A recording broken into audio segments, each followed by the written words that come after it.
Hello and welcome to the Gatewatch Cast. I'm your host, Norman Sanzo, and joining me today is Wilson. Hey, what's up? So let's not dilly-dally and let's hop right into it because it's Commander Christmas. Like, a lot of things are coming to us, for us. Yeah, it's Commander Chinese New Year for me. Yeah, man. And well, the reason why we're really excited is that coming around the corner is Commander Legends. And Commander Legends is a booster set full of Commander staples and new cards. Yeah, boy.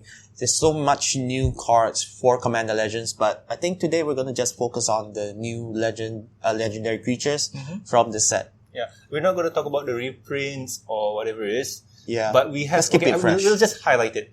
Some of the sets inside here include some of the older, hard to get Commander staples from Nekusa to Darcios to and Timna, and also Zerd Enchantress and whatnot. Xenagos. Yeah. I mean, technically they're not hard to get commanders, but they are kind of expensive. And to be honest, people want to keep them. Yeah, true. And the thing is, if you are a modern player, you are a legacy player, or even a commander player, obviously, you really want to get this set. And I don't think modern players would get this. Really? It's not modern playable. It's not modern friendly? Like some of the creatures? No. Not all of them. So it's not modern friendly, but legacy, yes. Yes, legacy. Lots of legacy new cards, especially I'm not going to spoil them yet, so we'll just talk about the legends right now. So for now, we're just going to talk about the legends cards. And let's go for white, because I picked a few and I really like the card. Well, these are my list for the cards I like. Yeah. And first off is Achroma Vision of Exedor, yes. Yeah, I like that card as well. So what does this card do? Give me a second. All right. Achroma Vision of Exedor is a 5 and 2 white legendary creature angel for 6/6. And it has Flying First Strike, Vigilance, Trample. Wow, that's a lot. Yeah. And at the beginning of each combat until end of turn, each creature you control gets +1/+1, and if it has flying, +1/+1 if it has first strike, and so on for double strike, death, touch, haste, hexproof, indestructible, lifelink, menace, protection, retrample, vigilance, and partner. Oh, I didn't read that part. I didn't read the partner part. And it has partner.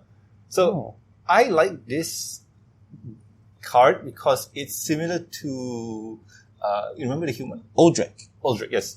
It's so similar to this one where I thought, hey, this is cool. You can put in this one and you can mess around and stuff because they're similar. Yeah, but I don't think they're just similar. But they synergize really, really well. Yeah. Because if, let's say, you have something that, like, the white one, Zetalpa, that has so many keywords on it, and you have a bunch of tokens. And then, let's say you have Aldrich, and these two trigger goes onto the stack. You resolve Aldrich first. Everyone gets those keywords, and then Achroma gives them extra power boost. Yeah, and that's the thing.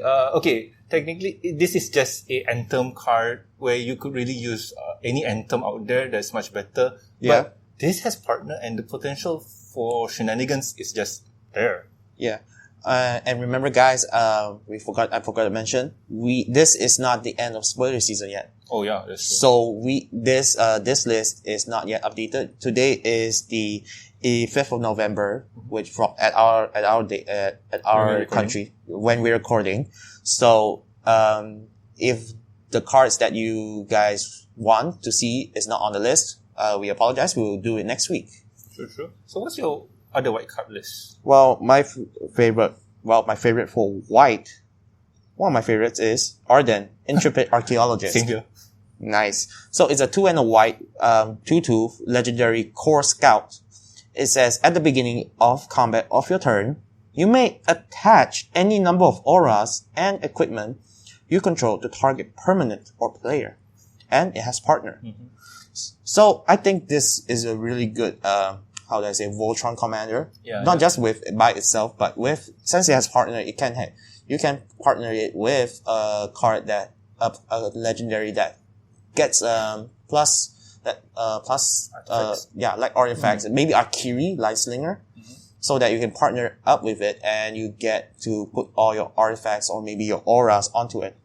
The reason why I picked this card, it's legendary and it has good commander potential. But in all honesty, I'm looking at it as a normal card. Like if it's in the 99, and it works really well in the 99, because if you're building a Voltron deck, Yes. and if you have another creature that what was the mono red card where for every enchantment for everything attached to it create a elemental? That one is Vedrock. Vedrock. Like you can have this and then like auto attach, pop, pop, pop, pop, pop, and it has 10, and you create 10 elementals. But to be honest, the triggers on the stack. Okay, sure. You can have all of those things on, and then like maybe you don't want to do that. Maybe you have let's see, Sunspeaker and what was that card? Firesong Sunspeaker? Yes, Firesong Sunspeaker. And then you have a equipment out there. What's the hammer? No. Hammer Nozan? No, not the hammer Nozan. Sunforger? Sunforger, yes. If you have Sunforger, it's there. You need to equip Sunforger, but Sunforger is expensive. You have this guy there.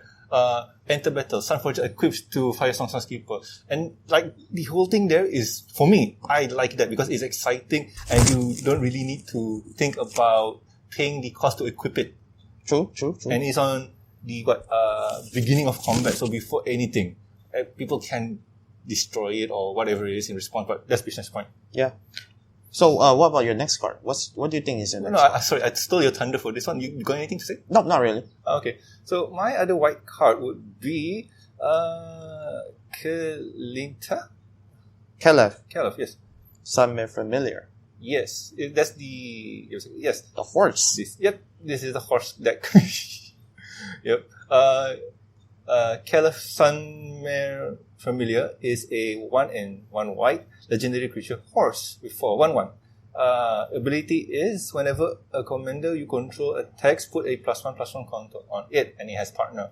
So the reason why I put this one in here is because it puts a +1/+1 counter on your commander, and the thing is, there's a lot of cards that needs +1/+1 on them. Yeah. The Abzan one, Rayhan of the Last Abzan. Mm-hmm. And also Maraf. Maraf works well with the +1/+1. True. Maraf. But to be honest, for flavor reasons, I would actually pair this with one of the old partners, Cedar Kondo of Jamura. Yeah, because in the picture there's yes, flavor wise. But I think this should be part of the 99 instead of a commander on its own. That's true. See, most of my picks here are, is this card great or is this card great in the 99? True. And most of my picks are, this card is great, but it will be better in the 99. That's true. Because I'll have to say this. Most of the partners in here are monocolor. So it's hard to work around certain pairings. And if they're multicolor, they're from the 2016 pairs. Yeah. So that's a bit hard to work around even more. I agree. So what's the next card? Don't you have anything? Oh, yeah. I forgot about it. Okay, so my next card is a Artifact Matters white legendary. It's Rebek, Architect of Ascension. So it's a 3 and a white, 3/4 legendary human artificer. It says, artifacts you control have protection from each CMC among artifacts you control. And it has partner. So I like this card because it says artifacts you control have protection from the CMC of each among artifacts you control. So let's say you have a 1 mana artifact Soul Ring, and your opponent wants to do something like, I don't know. Oh no, wait, a 3 mana artifact. Let's say I have a Worn Power Stone on my battlefield, and my opponent wants to Beast Within it. Because I have Rebek, it has protection from 3 CMC spells. Okay, that's interesting. Not just that, each artifact you control, you have protection from each CMC. So let's say I have a 1, 2, 3, 4 artifact, CMC artifact each. They protect, essentially all of them have protection from 1, 2, 3, 4 CMC spells. Or maybe CMC creatures, or maybe CMC anything. Okay. Honestly, this is not my pick. I find it a bit... Yes, you do get the protection, but it's very specific to a point where, okay, you need to have certain cards to make it viable and worth it.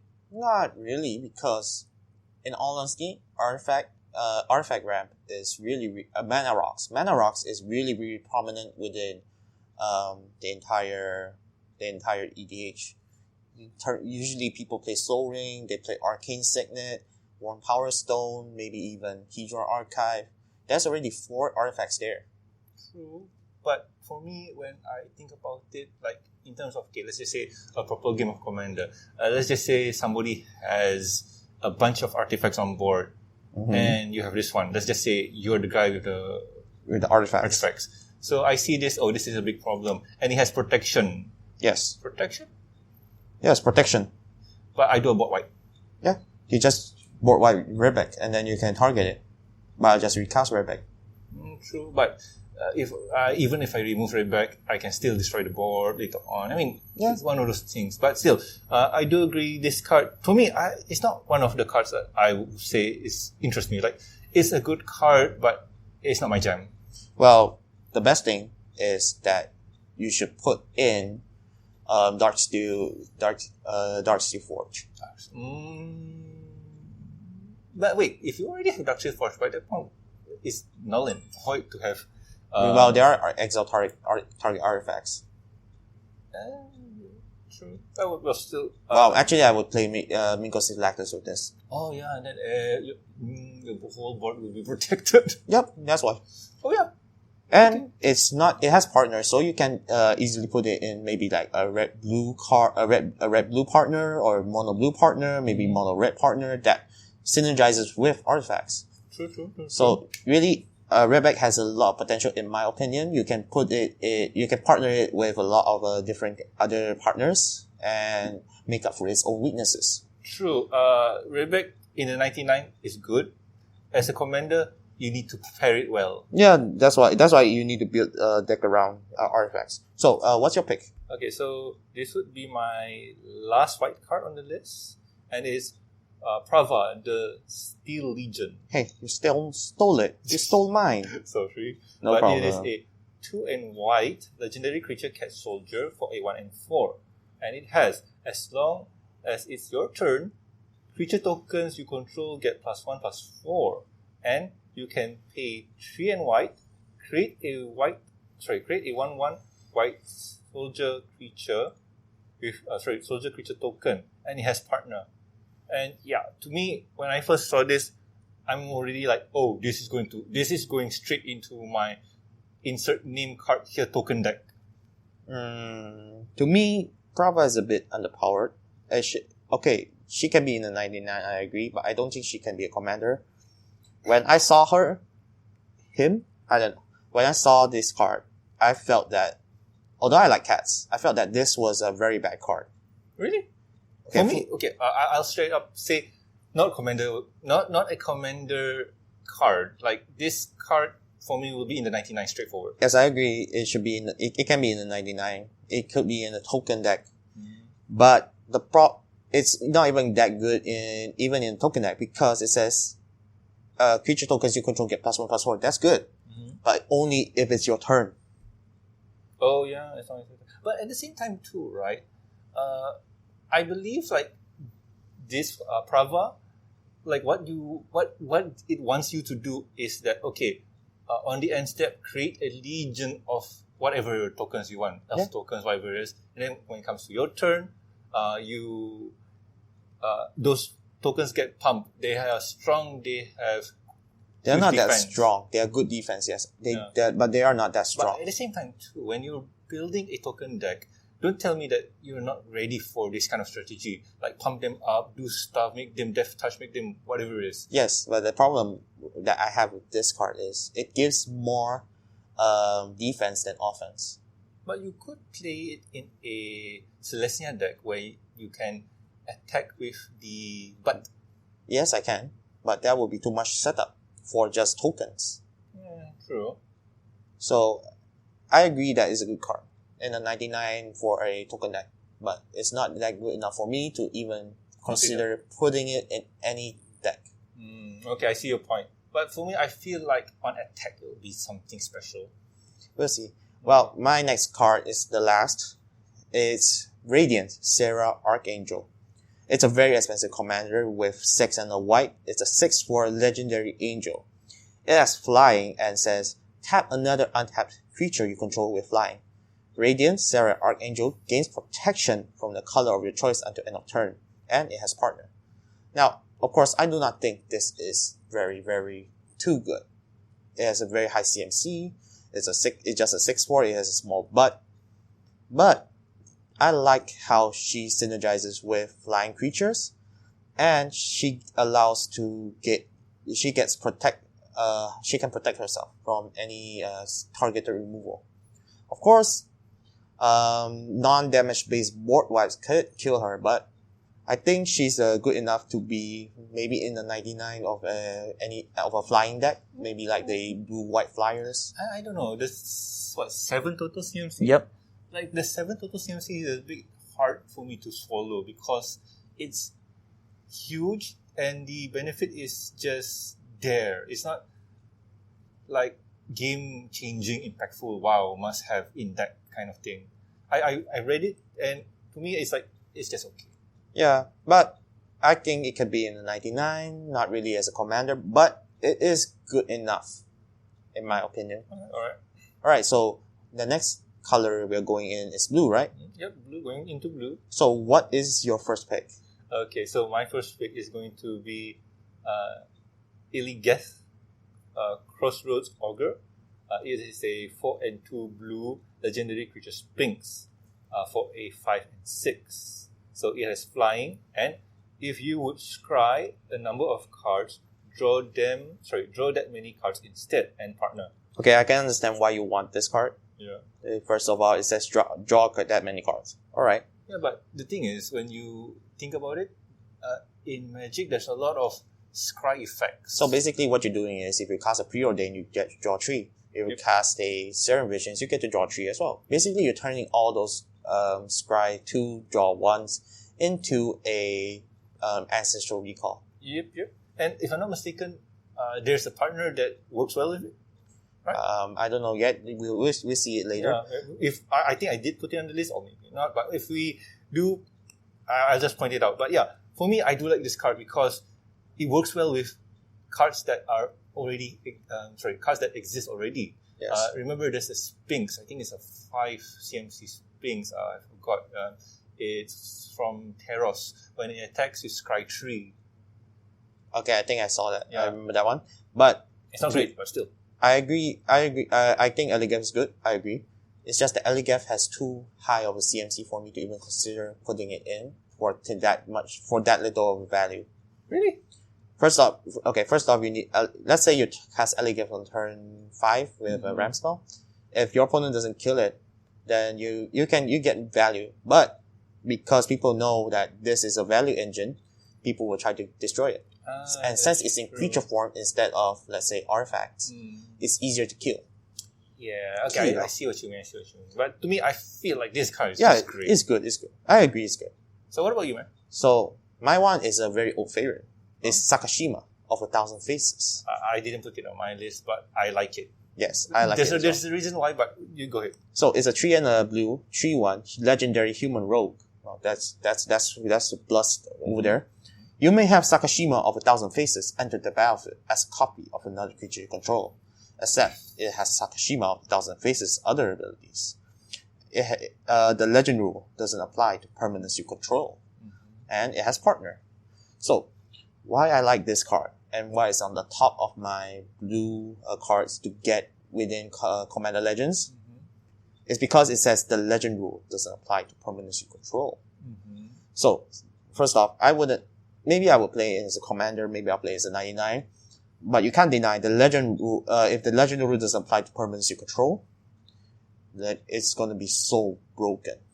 Not really, because see, here's the thing. With Sakashima, you kind of need to build a deck around the idea. So if you build, let's just say you build a clone deck. Yeah. And let's just say Sakashima is in the 99.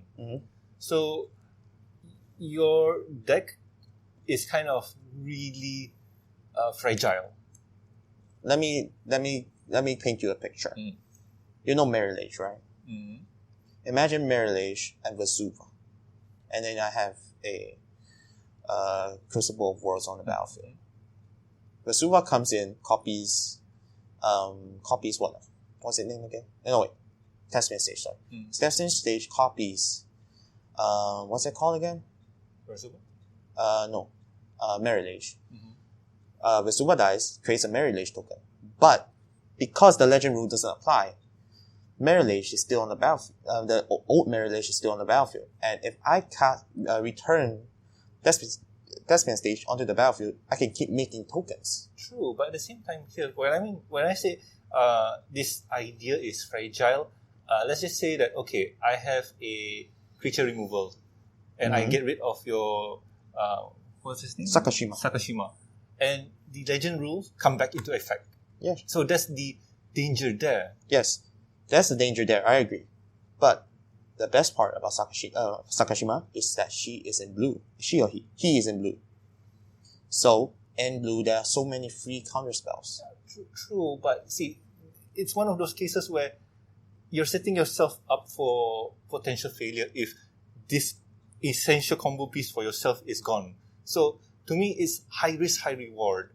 If you build it right and you can maintain the board, that's great. But if somebody messes with the board with an artifact board pipe, exiles everything, or do stuff with your board, you're kind of screwed. That's essentially the philosophy of Commander. True. But still, to me, I feel this card is great and it's really fun. And it works well in the... what was the card you tried to build before?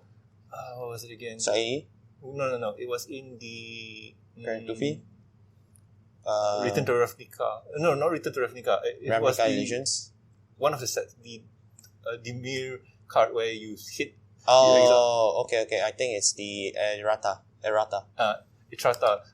What was it again? I forgot her name. But yeah, like that would work well because you don't really care about the legend rules, so you can create 3 of them, swing at the same time, and then like boom, automatic you lose. No, it's your turn.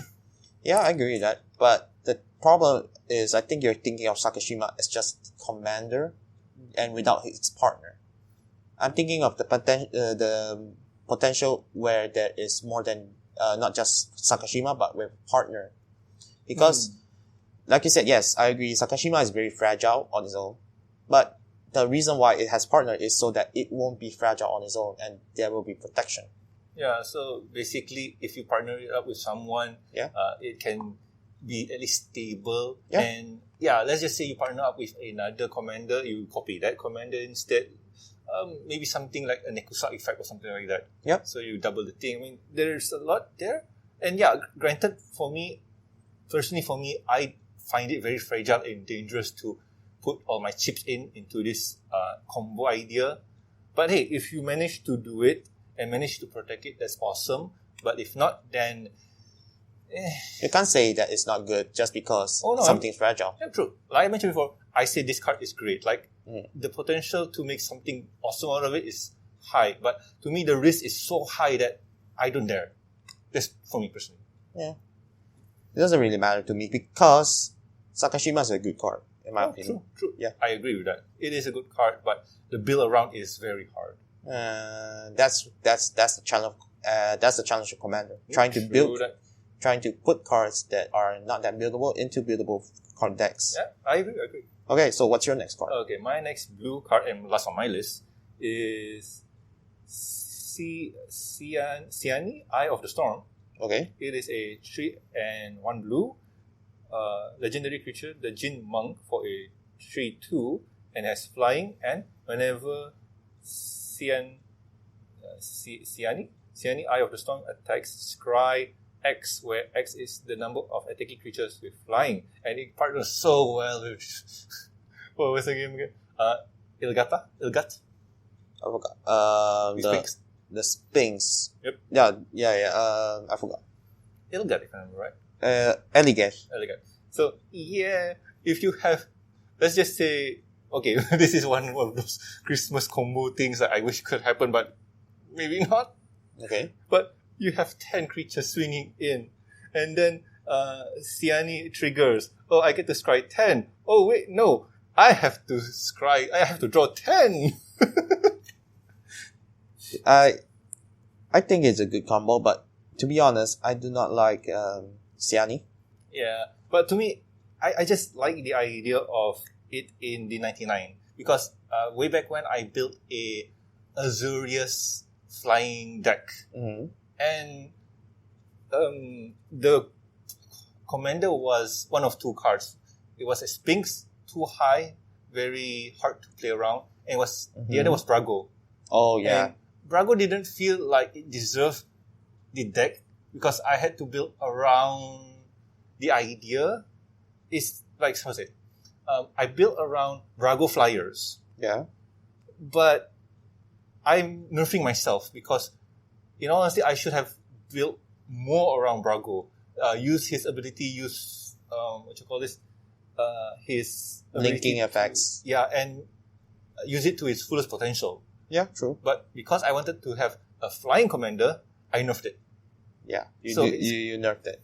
Yeah, so it was kind of a waste. There's a multicolor card in here that could be my potential commander, but that's business point. But yeah, for me, putting this in the 99, swinging in, and then comboing off with Eligeth is so much fun. Like, that would be so great. Yeah, I agree, but I think you can pair it with Radiant. Radiant? Because they both synergize with flying creatures. True.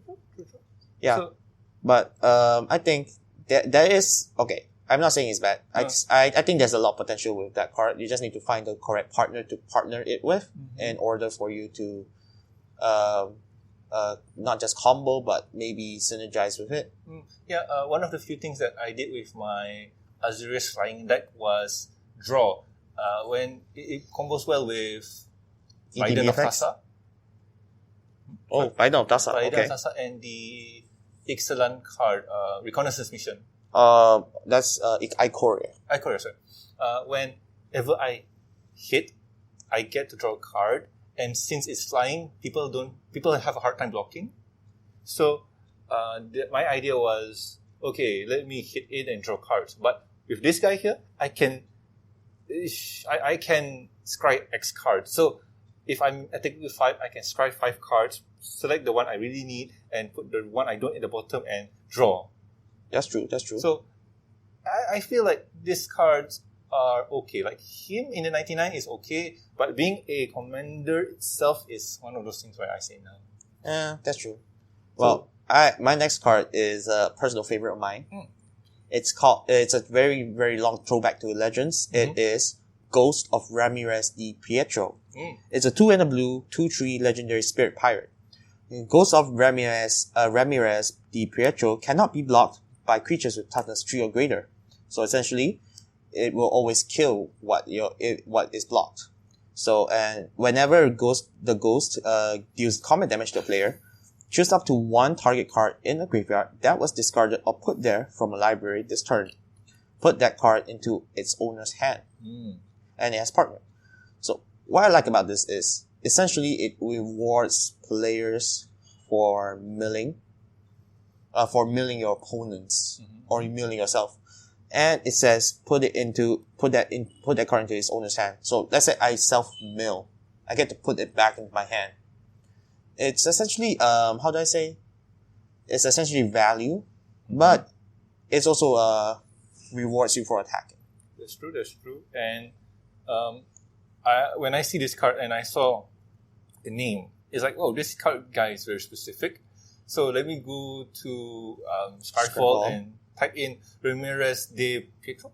De Pietro. And then it is a old card from Legends. And what does it say? Ramirez de Pietro is a most flamboyant pirate. Be careful not to believe his tall tales, especially when you ask his age. What is his stats, by the way? His stats is a 4/3 for 6 mana. 3 blue and 2 black. And what does his ability like? I mean, this has to be a really awesome card. Yeah, first strike. Okay. But in all honesty, it's a pirate. True. But no, here's the thing. I laugh because, oh my god, 6 cards for first strike. But during back in the days, legends, I think this is the first time legendary creatures exist. No, it's not the first time. Was it? But Was it in the Legend series? Actually yes. It's the first time legends exist, and it's the first time multicolored cards were introduced. Yep. And here's the thing, it's funny and whatnot, but I do like how Odyssey is bringing back some old cards with flavors in them. Like, okay, how long is it since Legends? Oh, Ramirez is dead. So make him into a ghost. Yeah, that's true. Okay, so I think that's all for the blue session. Yep.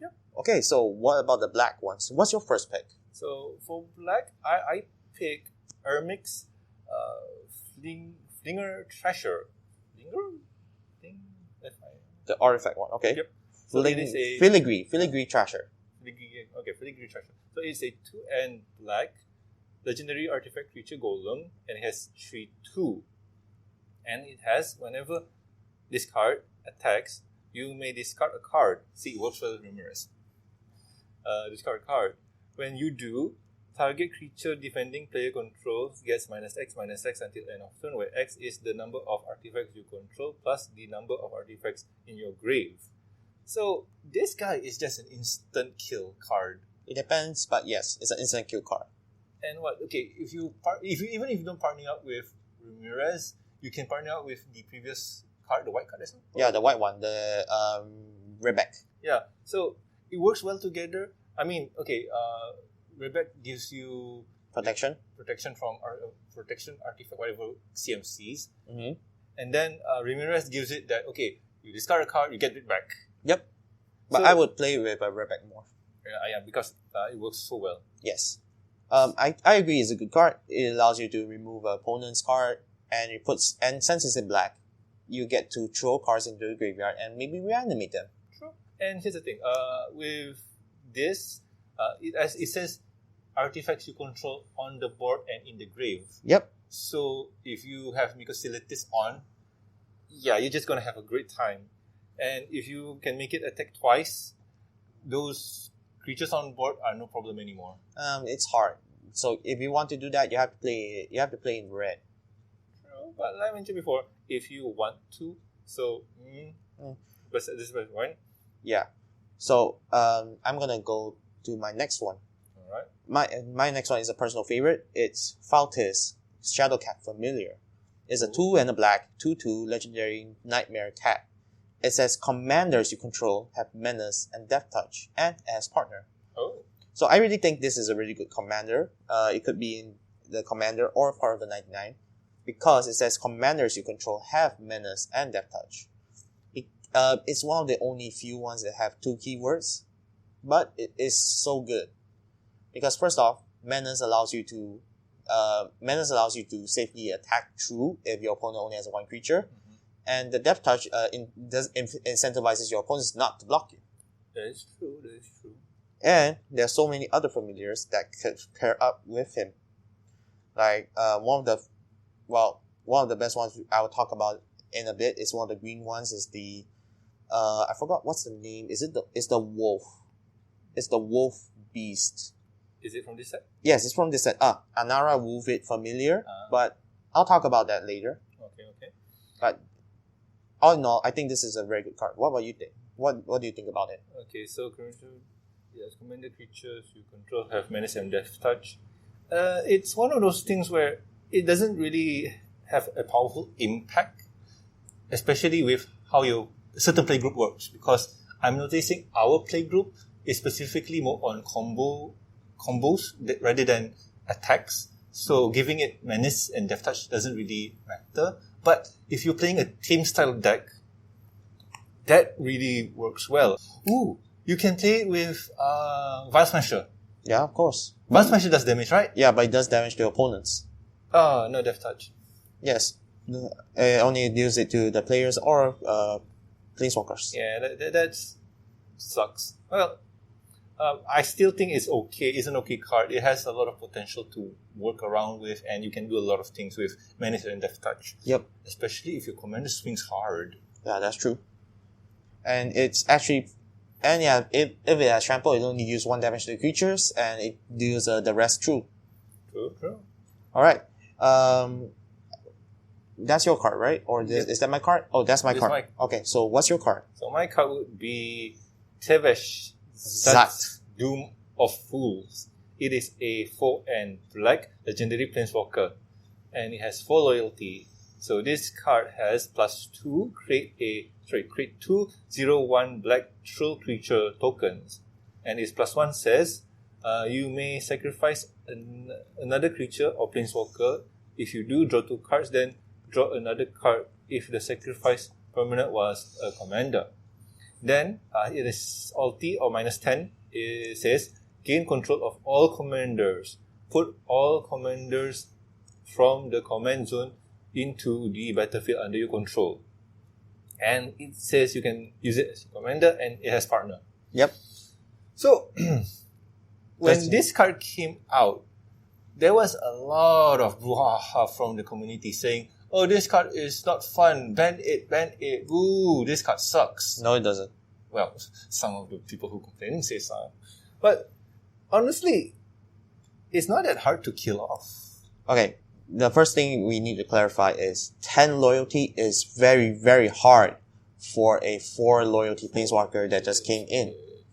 And so you need to activate it, you need to activate it at least 3 times, and 4 times if you want to include the loyalty, the ulti. Mm-hmm. So, in my opinion, this Tevesh Zat is a fun commander for me. Fun. But it's not that broken, it's not that powerful. Its ulti needs 3 turns if it's just mono black, if you're just playing mono black. Okay, let's just discuss this card. Let's just discuss this card. Sure. By the looks of it, the wording is powerful, but let's just really look at it, because it says that okay, you can pay 1 to sacrifice another creature or planeswalker. If you draw 2 cards. Draw 3 if it's a commander. Yeah. So the sack 1, draw 2 cards. It's not bad. It's not. It's bad. card value. I agree. So basically, let's just say if you're the type of guy says, okay, I just want to draw cards, so I sack a token creature, I get to draw 2 cards. It doesn't say anything, right? It just says another creature. So yeah, you can do that. Yeah. So you sack a creature, you get 2 cards, and you are at 5 loyalty. You need to do it another 5 times to alt out. And people say, oh, why don't you just do the +2? You're losing value.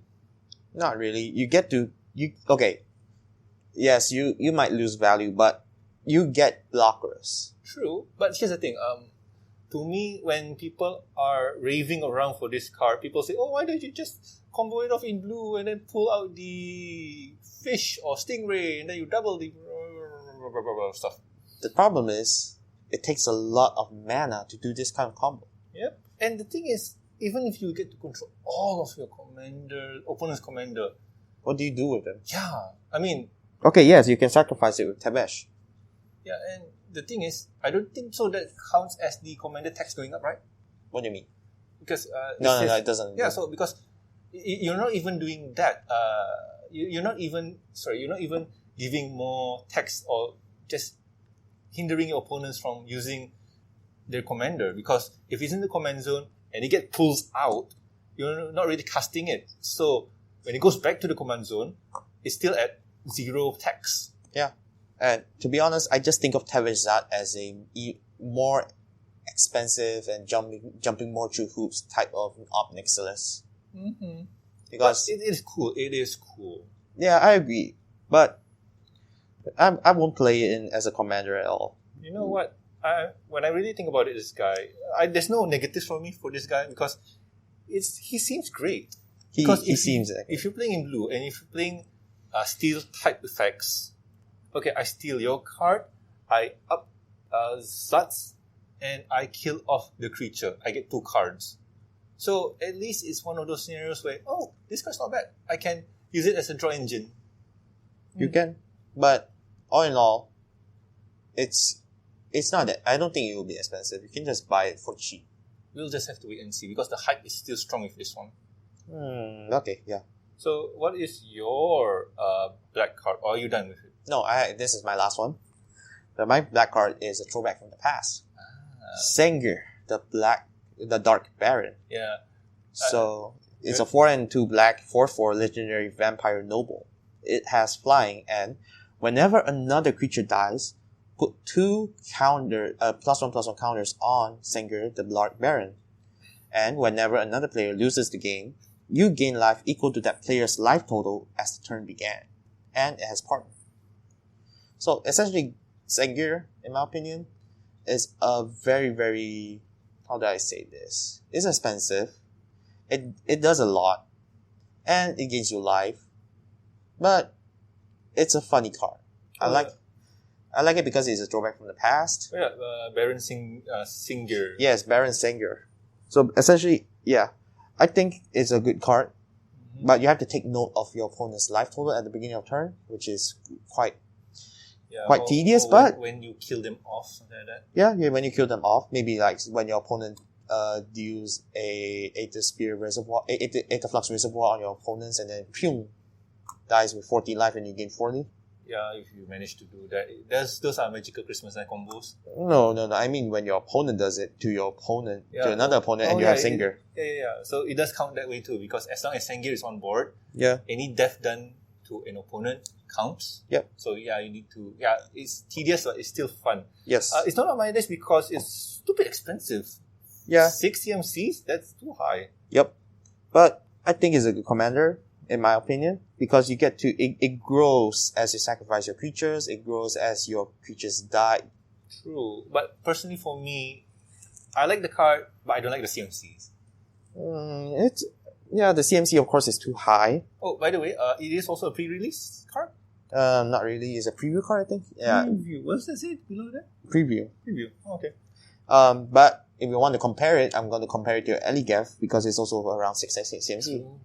So, but this creature is better because it says whenever another creature dies. It doesn't say your. It doesn't say it's your another creature. So even your opponents. Yeah. So yeah, it can grow big. So by this point in the game, opponents are wary in terms of what they want to do, because if they destroy a creature, sack a creature, Sengir will get +2/+2.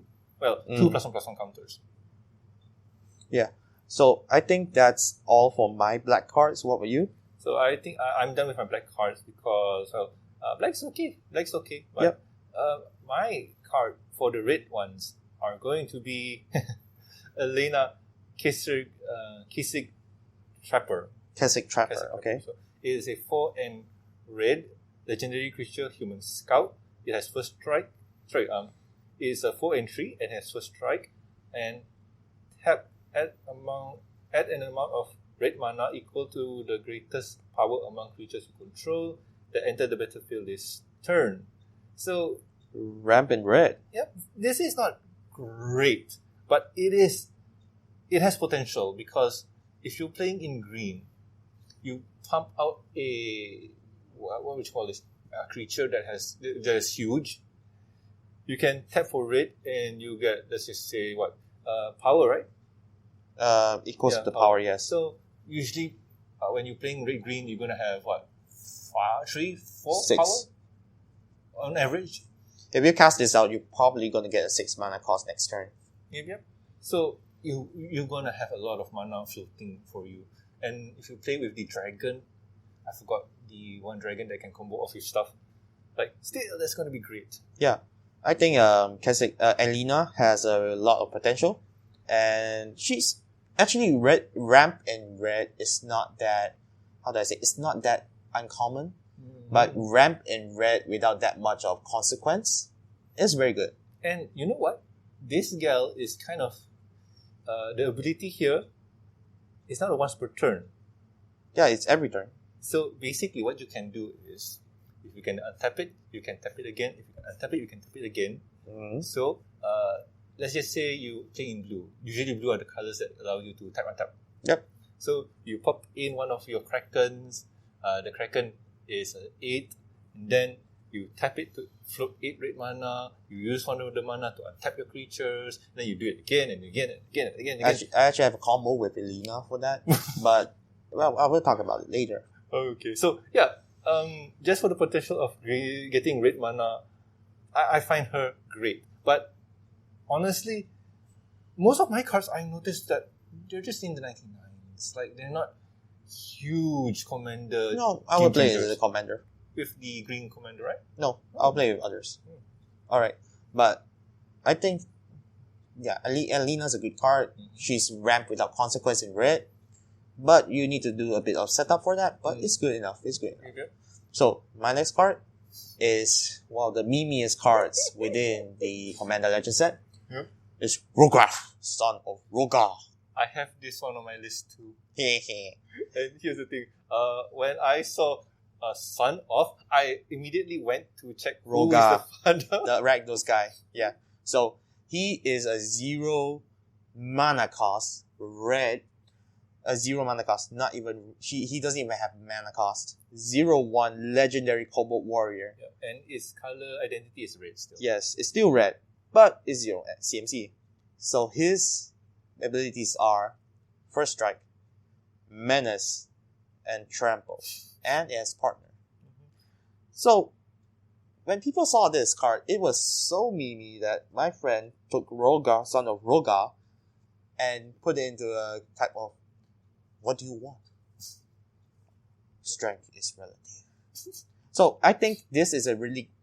Okay, people are underestimating this card. Oh, yeah. In my opinion, Rogar is so good. First off, it has First Strike, it has Menace, it has Trample. If you pair it up in white, you have so many auras, so many equipment you can put on it. I mean, even, let's just say, not even Even- in white. Let's just say you put in artifacts. Artifacts are great. Yes. What was the card? Yeah, the white card just now we talk about where you can automatically attach. Yeah, the and something. Yeah, so you just attach it. Like, okay, what was the hammer again? Hammer, Sunforger. No. The huge ass hammer where 10 Colossus Colossal hammer. hammer. Colossal hammer. So the idea is turn 1, pull this guy out, tap for land, put that card out. Okay, wait another turn. Play Soul Ring, put on white, tap those two, pull that out. Now, commander comes. Whoa! You're swinging on turn 2 with a 10-10. Look, even I can swing it with a 10-10 at turn 2 if I have Cigardas 8 in my hand. Oh, yeah, that's true. If I have Cigardas 8, I play Cigardas 8, Rograph, and then next turn I play the hammer and attack. Heck, even if I have Quende on the battlefield that turns first strike creatures into double strike creatures, Rograph is actually a very... Okay, think of Rograph as a blank slate where you want to write your script on. You can do whatever you want with Rograph as long as it's in red and you partner him with someone with the potential color. Here's the thing. In white, there is a legendary creature. It's 1 cost. It's a dog. Was it? Isamaru. It is a vanilla 1/1. Yeah. And people are going gaga over that card, creating Voltron type strategy for that card because what? It's a 1/1. You cast it on the first turn. You can equip it and you swing and stuff. I got no idea how people do it because there's other 1 cost commanders like Reese the Redeem. It's white and green. It's also 1. The problem with Reese is that it's a token commander. Everyone knows that it's a token commander. But with Isamaru, people are like, it's a blank slate. I can do whatever I want with it. True. So this is similar to what's this? Rokar, son of Rogar. So yeah, you can do anything with this guy because it gives you bonus. It's better than Isamaru, quote unquote better. It is better. It's just 1. The attack is 0, so you have to do a bit of work to make it work. Yeah, not even because it's not like you not gonna have equipment. Yeah, but true. But still, at least Isamaru can swing with 1. But this guy, you have to give it something to at least have a bit of damage. Yeah, but it's good enough.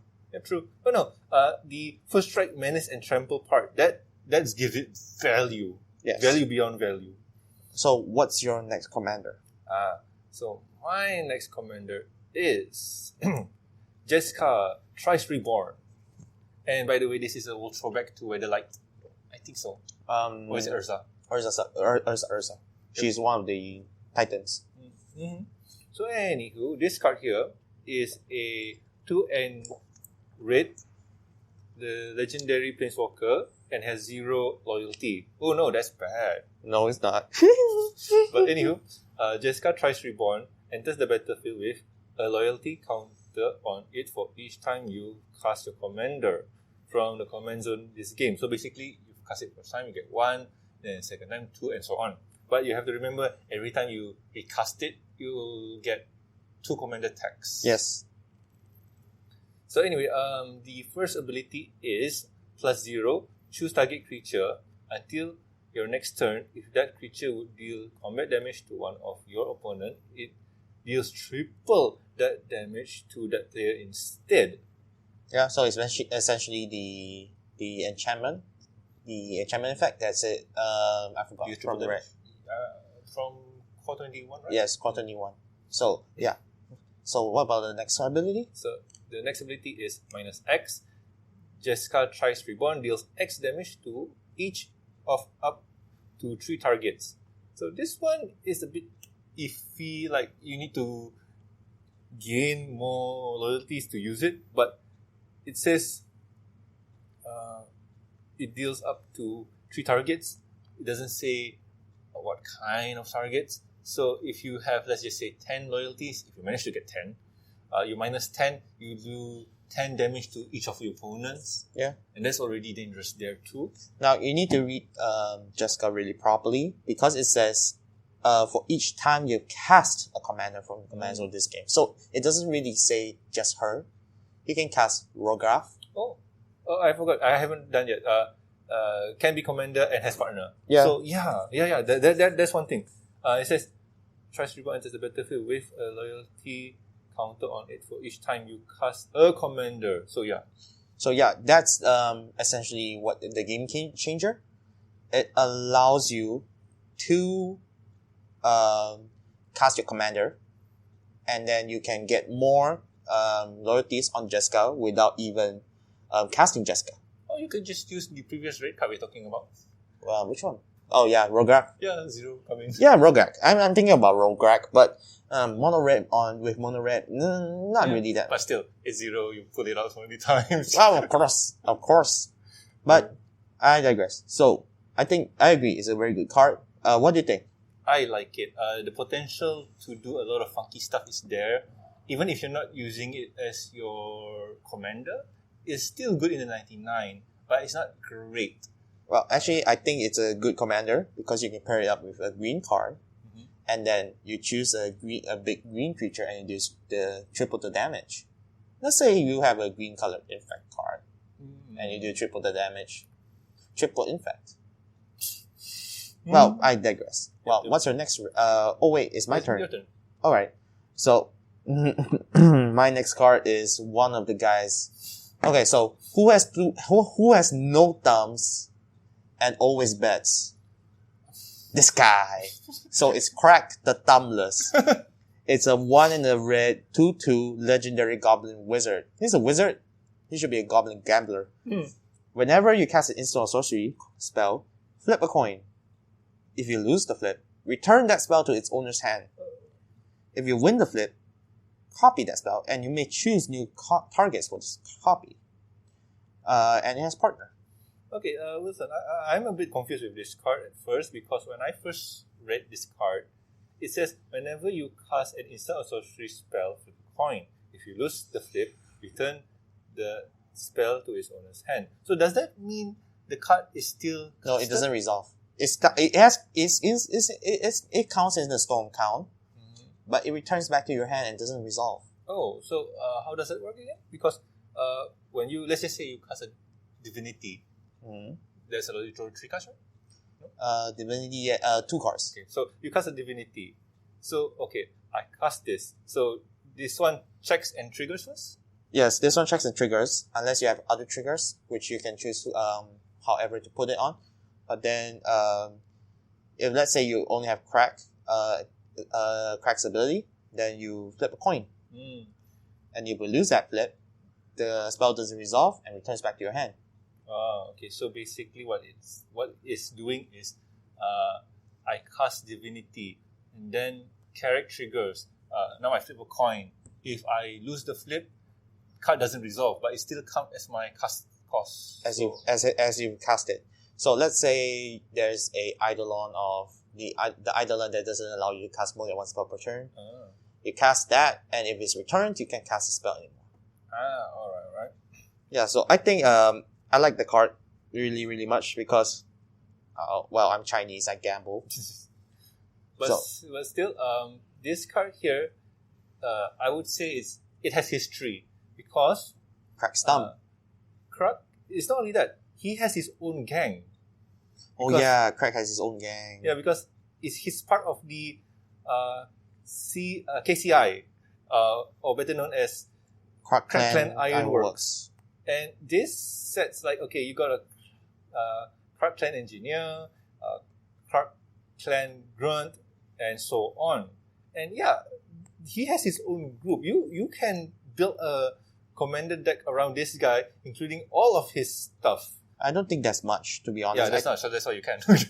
Yeah, but all of them care about artifacts, which is weird since Crack cares about instant sorceries. Yeah, but I think the idea for this one, in all honesty, is just to the idea for this guy was just about his thumbs.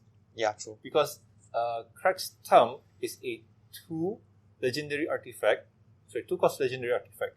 And it says, if you would flip a coin, instead flip 2 coins and ignore 1. Yeah. And the silver border from the unsets says, it says, Crack's other thumb. 2 It's the same 2 mana. Legendary artifact. It says, if you would roll a die, instead roll 2 dice and ignore 1 of the results. Yeah. So, yeah, I think Crack is good. It's just that it's very risky. You have to believe in your own luck. Yeah, I would say play it with Crack's thumb so you get double the effect. So No, you're not Chinese enough. You use Crack's thumb. You have to. No, you don't. He's thumbless. So that's why you have to put his thumb back in. No, you don't.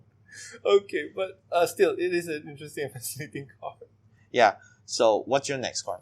Mine is Cadis, Emberclaw Familiar. It's a 1 and red legendary creature, elemental lizard for a 1/1. And it says, whenever a commander you control deals combat damage to an opponent, it deals that much damage to each other opponent. And it has partner. Yeah, okay, I can agree that this is a very good card. So this guy here, he is so good that you don't really need to put it in the command zone. It's great in the 99. And here's the thing. In time for backstory. Right now, in Alexandria Bookstore, we're running our Commander League. And last week, the league team was Alara. And build commanders using Alara cards if you want. And I built Progenitus. Progenitus is a Wooburg times 2, 10/10. Protection from everything. Yeah. So that card there is just so big, so huge, so wow. Like, oh my god, that's strange. That's wow. So what he wants to do is put Cadis in there so that he can do 10 damage to each opponent. But the thing is, you don't really deal 10 commanded damage to each. It's just 10 commanded damage to the first, but the other 2 will get the effect damage. Doesn't really care because you just do damage 3 times and 3 times and your opponents die. True. So yeah, at least this will give them a panic, and since it has protection from everything, there's nothing stopping me. That's true. No, but what do you think of this guy? Because I like this guy. I would pair this with Timna because it says that commander deals that much damage to each other opponent. So it's combat damage, by the way. It doesn't matter. As long as it deals combat damage, then you deal more damage with that commander. So it essentially, if you have Timna that has lifelink, you gain more life. So I would pair this with any lifelink partners, or maybe in the 99 with any lifelink commanders, because you can never have enough life. Yeah, I mean, this guy here works well if you can manage to infect your commander.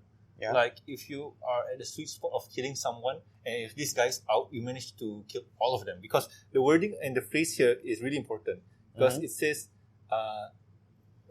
whenever a commander you control deals combat damage to an opponent, it deals that much damage to each other. So that considers to... Does it count as commander damage? No, commander damage always says combat damage. Yeah, but this is whenever... It deals that much damage, it's already effect damage. Okay, but still, when you swing in with infect, that does work. If you have infect, yes. True. So if you play Skidrex, then yes, it deals. But still, I like this guy. I like this guy a lot. Yeah. I would also pair it up with Bruce Tarl, Boorish Herder. Since it deals double strike and gives lifelink to itself. It can. So I think, Cadis is very, really good. It's one of the better familiars in the set. And what's your list? What's your Okay, this one's, I think it's going to be my last one. It is Dargo the Shipwrecker. I saw this guy and I thought like, hey, this guy's interesting. It's not that he's interesting, but he is really, really easy to cast. Really? Yeah. He's a 6 and a red 7/5 legendary giant pirate, and it says, as an additional cost to cast this spell, you may sacrifice any number of artifacts and or creatures. This spell costs 2 less to cast for each permanent sacrifice this way, and 2 less to cast for each other artifact and or creature you sacrifice this turn. And it has trample and partner. So what I liked about this card is that it doesn't just limit yourself to sacrificing your creatures when you're casting him. You can already sacrifice your creatures like we're using Ashnod's Altar, and you already have 2 mana, and it costs 2 less because you sacrifice another creature this turn. So essentially, you already have four of his mana cost, and then you just need to cast another 3 more. So essentially, let's say you turn 4, you cast this out, cast Dargo out. I really think Dargo has a lot of potential as a Voltron commander. Yeah. And I remember when I was reading this guy, his partner will work well with Malcolm Keen Eye Navigator, because it's not on the list, but we just have to point out because it works well. Yeah. So Malcolm here is a 2 and blue legendary creature siren pirate, and has 2/2 and has flying. And whenever one or more pirates you control deal damage to your opponent, you create a treasure token for each opponent dealt damage. So if you do 3 damage, if you do damage to all 3 of your opponents, you get 3 treasures. Doesn't count like if you swing 2 to 1. No, you don't get 2. You still only get 1. Yeah, so it works well because if you swing 3 pirates, and if I'm not mistaken, most pirates are unblockable. Right? It depends, not all. And pirates aren't really unblockable. Rogues are the ones that are unblockable. Okay, but still, if you have this guy, you create treasures, you can get the discount and so on. Yep. And then you can sack the treasures to cast Dargo. Yep. Get more mana, get discount himself. And to be honest, I really think Dargo is a really, really cheap commander to cast. But in the 99, it would be even better in a Rakdos deck. Oh, yeah. Rakdos Sacrifice. Yeah. Honestly, for me, I see this guy's interesting, but it's not all. It's all for me because I can play in Kobo. But anywho, I'm done with red. You're done with red? Yeah, I'm done with red. Okay, so we're back. And what do you think? What's your green pick? Okay, so I think we'll do it at monocolor, and we'll continue next week with multicolors and what you call this? The non-legendaries. Yes, because if we were to go on and on and on, this would be too long. Yes. So anyway, you were talking about Wolf, right? Yes. So it's on my list too. Yeah. So anyway, it's Anara Wolves. Wolvit. Oh, sorry. This card is not English. Wait, no, I don't understand. Why? It is English. It's Wolvit. This says world. This one says. It's Wolvit. Yeah. It doesn't say world. Oh, it's Wolvit. Wolvit familiar. Okay, Wolvit familiar. So anyway, it is a 3 and green legendary creature wolf beast for a 4/4, and it says as long as it's your turn, commanders you control have indestructible. So that is great. Yes. That is really good. And then it has partner. So it's not that huge, but still, this card is just really good. But bro, it's a 4/4 for 4, and it has indestructible when it comes in. Yep.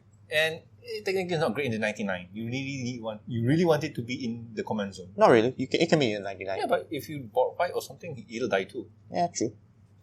But yeah, it's really, really good. Like I said, it could be played with the other card, the one with the cat, a cat dog. Yeah. So essentially, what you can do is you can swing without when you have an aura and the cat on the battlefield, you can swing in both of these without any consequence. Oh, yeah, that's true. And then they have to block with 2 or more creatures because Commander has Menace. Yes, and it has indestructible, so it won't die even if they chump block. Yeah, even if they block with big things, they die because it has Death Touch. Yeah, unless it's Eldrazi. But I digress. Yeah, true. Yeah, but it's good. It is very good with certain commanders. Yeah, I mean, I personally, for me, don't own the 2 color pairings, so I got no idea what would be great with. So sorry. Oh, no worries. There's a lot you can think about it afterwards. But what about you? What is your green list? Mine is a very good throwback. It's Kamal, Heart of Kroxa. Okay, it's a very expensive one with 6 and 2 green. It's a 5/5 legendary human druid. And it says, at the beginning of combat on your turn, creatures you control get +3/+3 and trample until end of turn. And you can pay 1 and a green. And it says, until end of turn, target land you control becomes a 1/1 elemental creature with vigilance, indestructible, and haste. It is still a land. And it has partner. Mm-hmm. So I think this doesn't even need to be with any other creatures. It can be its own commander, but the mana cost is something to be desired. Yeah, I mean, it costs. Okay, people will say, oh, you're playing green, so you have all the ramps. Yeah, you have all the ramps, but you really want to save mana to do other stuff. And you really want to pull out your commander early. Well, actually, for me, I could actually play this with the other red commander, Alina. Alina. Oh yeah, that one. Oh yeah. Because Alina helps you ramp out Kroxa. Yeah, but Kamal, sorry. Yeah, it really asks you to get what? It can only pay for the colorless, and it really don't allows you to do the green. Yeah, but and to do something like that, okay, I can see it if you play an untapper. So you tap for 3, you untap it, and then tap for 3 again, and then play the 2 greens. Yes, but in all honesty, you really need to pull out a creature that's huge. Let's just say 5. Yeah. Then you'll have to just pay 3 to pull him out, which is not bad. But in all honesty, not my card. Like I don't feel like he is. The reason why I like this card is because it can. Okay, first off, if you have, let's say, something like a Zendikar Resurgent on the battlefield with it, and all your mana is untapped, and if your opponent arm against you, you just turn it on to creatures with indestructible. True. But in all honesty, I do like the previous one better. By the way, there's 2 versions of this guy. Yeah. The Fist of Kroxa. Yeah, the Fist of Kroxa. So,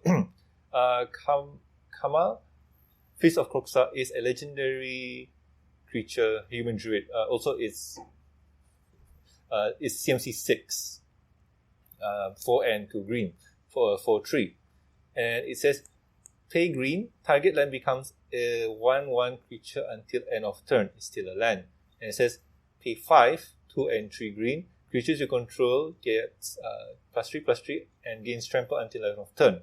So, why I like this guy better is you can target land and becomes a 1/1 creature until end of turn and still land. So if your opponent does a board wipe and you have a lot of green mana, you can tap those mana to choose his lands to become creatures, and it gets board wipe too. Yeah. But after knowing that you have the what was the cat again? Yorel? Yorel, Yorel. Yeah. After I heard that Yorel is much better, I felt like that's much better because all you have to do is pay 3 discard card or pay 1 discard card. Pay 3, tap it, discard 2 cards. Yeah. And then all of target opponent's land are creatures. So it's much cheaper that way, and you don't really need to do much work. Yeah. And unlike the new Kroxa and the new Kamal gives indestructible, while the old one doesn't. Only for your lands.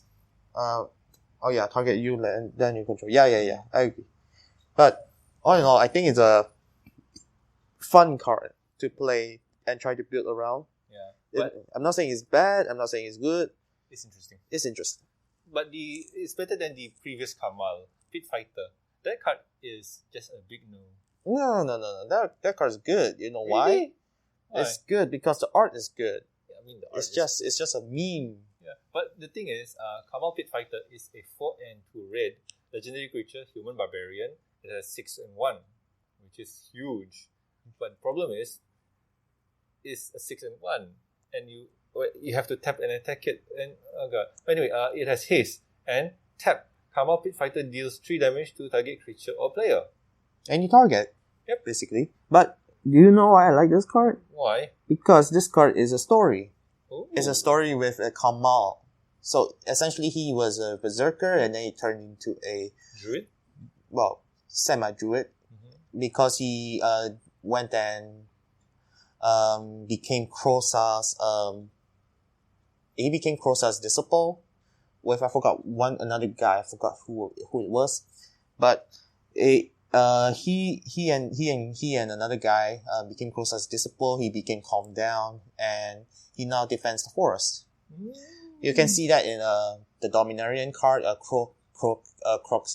Kamal's Druidic Vow. Yeah, and the flavor text says, centuries ago, a barbarian laid his rage into rest. Yes. So wait, the red card is first and then changed to the green card. Yes. Ah, okay, that's cool. Yeah. Flavor-wise, yes. Yeah, flavor-wise, I like it. Yeah. Okay. So, what's your next green card? So my next green card, let's see. My next green card is Helena Cassie Granger. Ah, that one. It is a 3 and green legendary creature, human archer, and it has 3 and 4. It has reach, and whenever another creature enters the battlefield under your control, you may pay 2. When you do, target creature deals damage equals to its power to target creature. So essentially it's a fight commander, almost fight commander. Yep, almost fight, but it doesn't fight back. Yeah, it's a deal damage commander. Yep. So here's the thing. This pairing or this card is pretty okay. It does it does pull in something, and you can make it fight with another.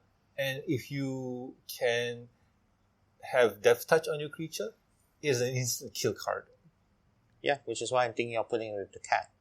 Sure.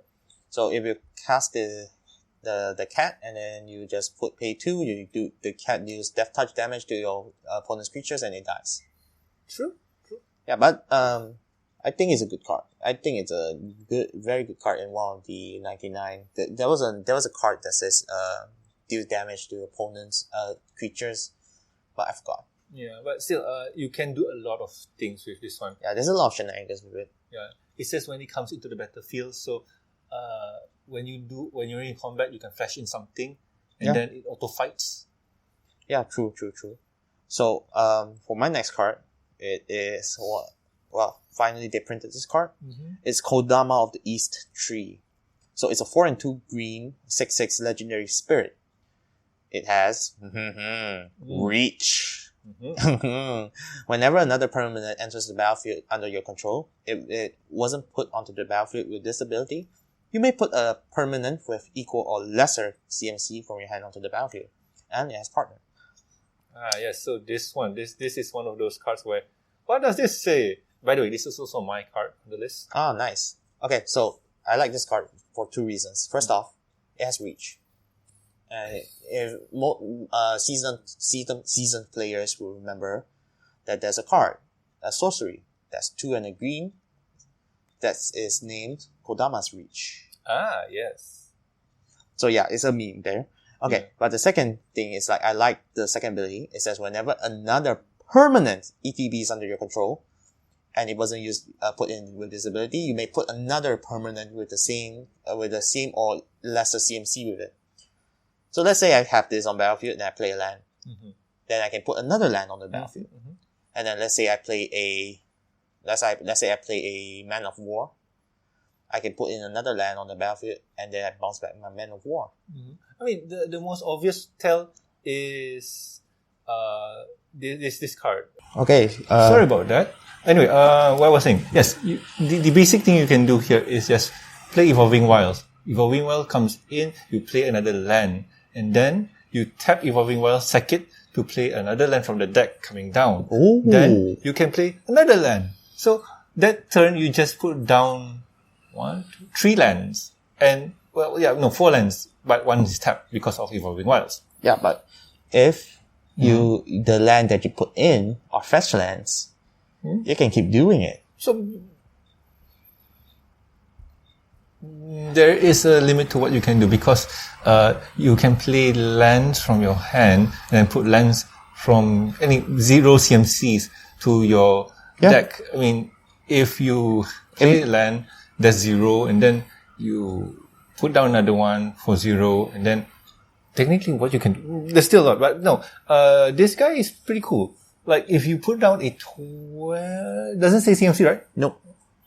It says CMC, yes. Yeah. So if you put down a 5 cost something, 5 cost permanent, you can put another 5 and lower permanent. Yeah. So this guy's cool. This guy's really cool. Okay, so actually what I'm thinking of is this. So let's say you play all the fetch lands, all 10 in a... No, wait, not all 10. Maybe 6 of them in there. And including Prismatic Vista, Evolving Wilds, something like that.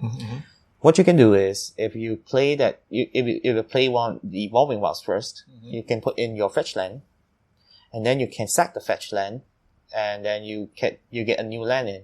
And after you put the new land in, you can put the land from your hand into the battlefield, and you can keep doing it with your fetch lands. Yeah, but that's if you get enough lands to do the thing. There is a card that allows you to put lands into your hand. Nelia's Intervention. Yeah. It says X and 2 green. It's a sorcery, and it says, search your library for up to X land cards, reveal them, and put them into your hand. Then shuffle your library. Okay. So basically, it says land cards, not basics. So you can put it back, put the fetch lands into your hand, then you can just do it. That's what I was thinking about when I first saw Kodama. Which is a really, really funny small combo. Yeah, but you know what? There's another one that I was thinking of. Give me a second if I can get this out. But this can work really well in a Golos deck, especially if you're playing Golos lands. And Golos is on board. You have Kodama of the East Reach? Kodama of the East, I think. Kodama of the East Tree. Okay, Kodama of the East Tree. And you play with this 1 spell card that's in the commander set. If I'm not mistaken, it's a 9 CMC card, and it allows you to look for 10 lands tapped. 10 lands tapped. Oh, the new one. Is it? Yes. It's Reshape the Earth. Reshape the Earth, yes. So the idea there is, if you have, let's just say how unlucky you are, you have 10 lands. And this is your you manage to get mana. You manage to get 2 of your things out. You can play Reshape the Earth, put 10 permanents or 10 lands in, and then you put another 10 land on. And then if you're playing with this card combos well with landfall.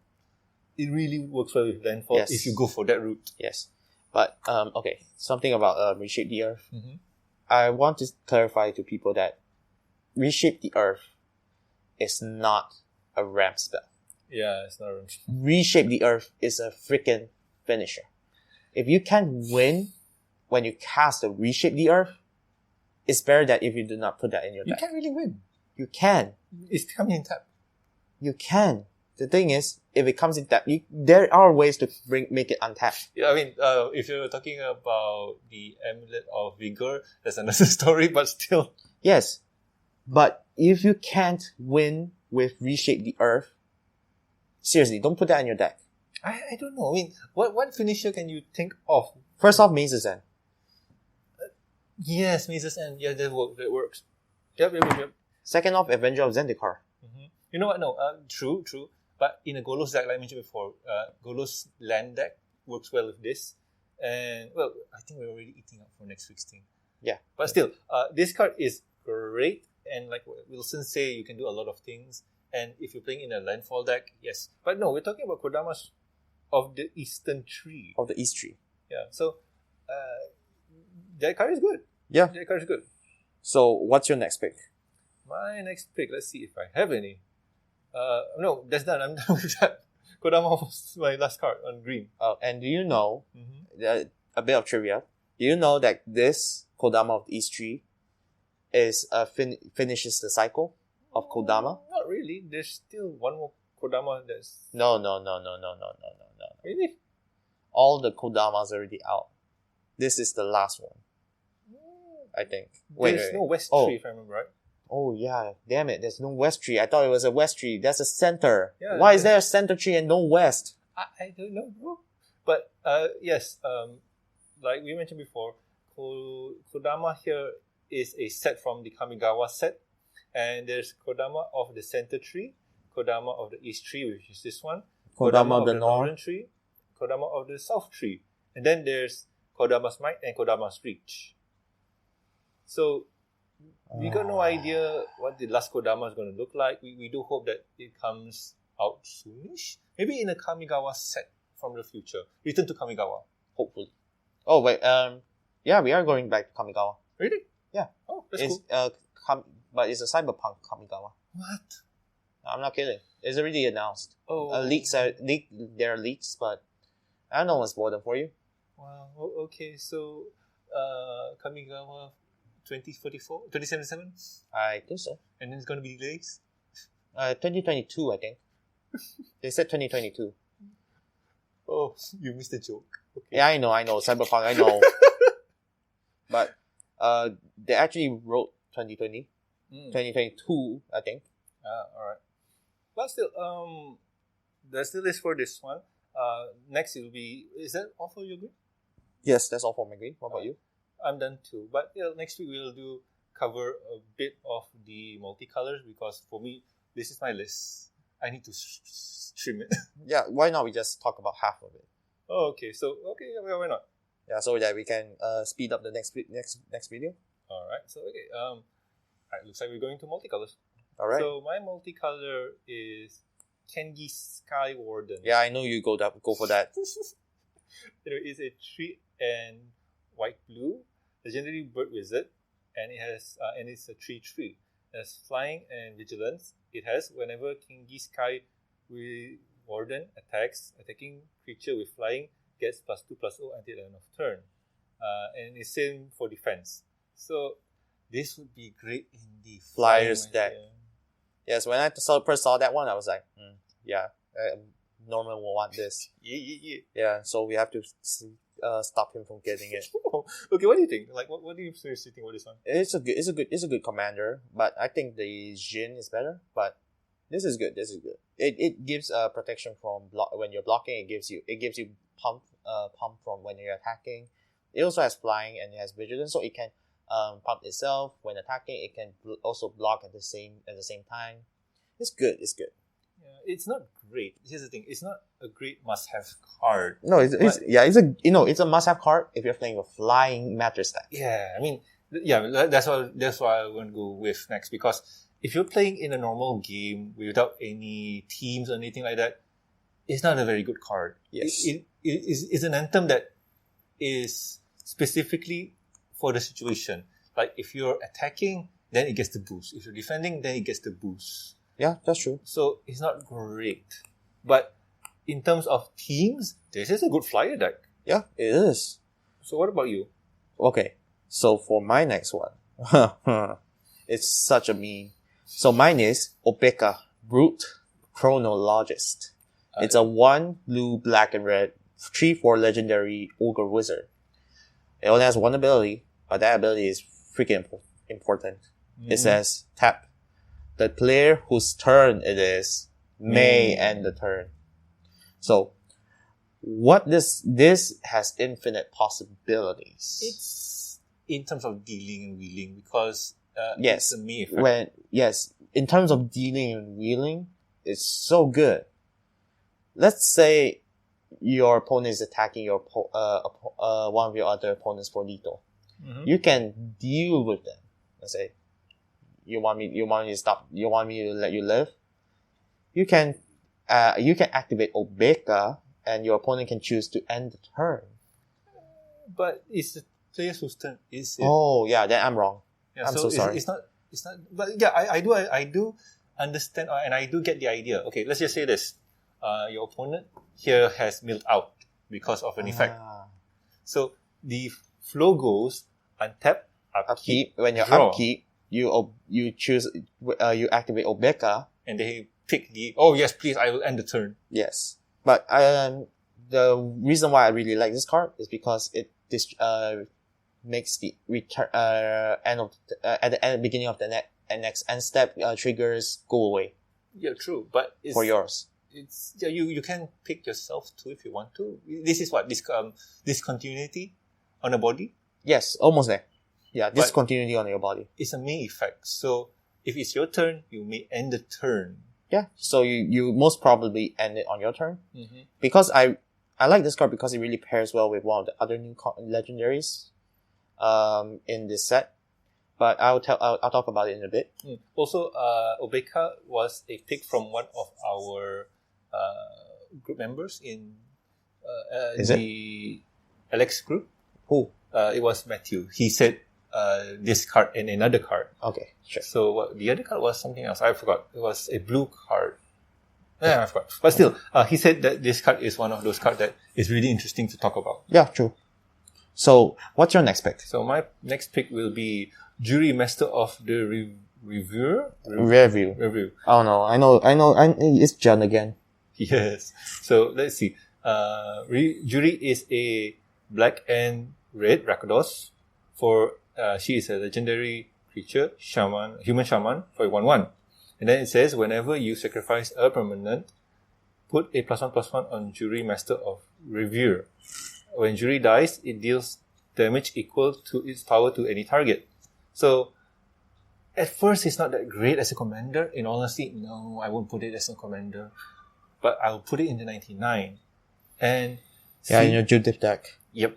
See, when you do the combo to sacrifice something, and it says sacrifice a permanent. So even if you sacrifice a land treasure, it doesn't say token, so yeah. So if it says a permanent, so if you sacrifice a permanent, you get the +1/+1, and if you sacrifice her to kill off something or to do a huge damage to someone, and then let's just say this, Nif Death Mental. Yeah, that's true. So you attach Nif Death Mental to it, you create a bunch of treasures, sack it, do the combo, do the whatever it is, then you stack up 10, 20, whatever. Then you sack her to the whatever combo thing you have. Deal the damage to an opponent, pay it for, attach it to it again, and repeat.